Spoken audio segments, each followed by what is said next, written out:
दुलाराय बर' फरायसा आफादखौ मान होयो। दुलाराय बर' फरायसा आफादनिफ्रायनो आंबो फैनाय मानसि आरो दुलाराय बर' फरायसा आफादावनो बिबान लानानै बर' हारिनि बिफा बड'फाया खामानि मावलांदोंमोन।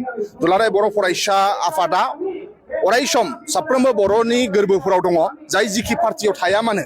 नाथाय दुलाराय बर' फरायसा आफादखौ सबबो अनो मान होयो।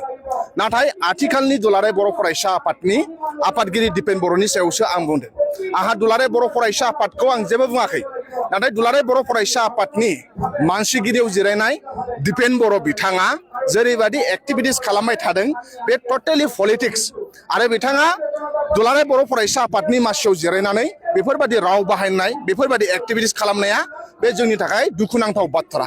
दुलाराय बर' फरायसा आफादनि आफादगिरि बिथाङा गाहाय मावख' एबसु अफिसाव प्रेस मिटनि गेजेरजों बुंदोंमोन जे बिटिसि एसेम्ब्लि जाय लाइमोन फरायसाफ्रा गाग्लोबदों बेयाव जुदि 1%बो इभिडेन्स दङब्ला बिथाङा गाव रिजाइनेसन होगोन होनदों।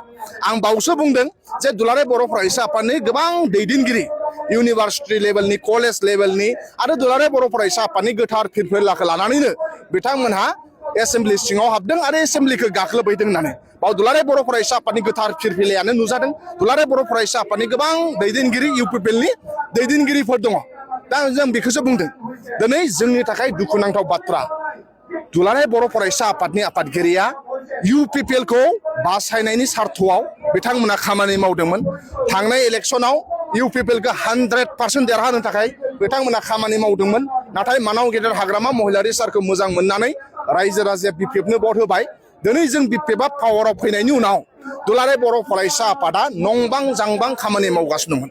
आं ओंखायनो सोंथि सोंदों, साननैसो सिगां प्रमद बर'आ सिफ जानानै थानाय समाव भट जरायाव आदानिनो हा होनानै थानायाव दुलाराय बर' फरायसा आफादाव भट फैनानै दंमोन। जुदि आदानिनो हा होनाय भट जरायाव एबसुनि आफादगिरिया फंसेबो बाथ्रा बुंदोंब्ला आंबो बिपिएफ नागारगोन। दा दिनै आदानिनो हा होनाय समाव गोबां बर' मानसिफ्रा हा गोमा जानो थांगासिनो दंमोन, बाव आन्दलन खालामदोंमोन। नाथाय एबसुआ बे बाथ्राखौ बुंनो थाखाय समाय गैयामोन। दा नाथाय जोङो मानाव गेदेर हाग्रामा महिलारि सारखौ बिथांमोननि टारगेटआ एबसुनि टारगेटआ बर'नि राव हारिमुखौ रैखाथि होनाय नङा। एबसुनि टारगेटआ जेरैखि जाया प्रमद बर'खौ सिफ खालामफिननो नांगौ, हाग्रामा महिलारि सारखौ डिस्टार्ब खालामनांगौ, हाग्रामा महिलारि सारखौ बर' रायजो राजाजों गाज्रि मोनहोनांगौ, बेयावसो बिथांमोनहा नांथाबनानै दङ। दा ओंखायनो जोंनि थाखाय दुखुनांथाव बाथ्रा मानाव गेदेर हाग्रामा महिलारि सारा बुंदों दिपेन बर'आ दिसपुराव थांनानै सोर मिनिस्टारनाव पारमिसन बिनानै फैयो, टेम्परारि मा मुभमेन्ट खालामनो नागिरदों, एसटि इस्युखौ लानानै मा पलिटिक्स खालामगासिनो दङ, एसटि इस्युखौ बिथांमोनहा एमएलए इलेक्सनसिम लांनो नाजागासिनो दङ। बे टटेलि पलिटिक्स खालामदों। एबसुनि आफादगिरिया पलिटिक्स खालामनायखौसो जों दुखु नांदों।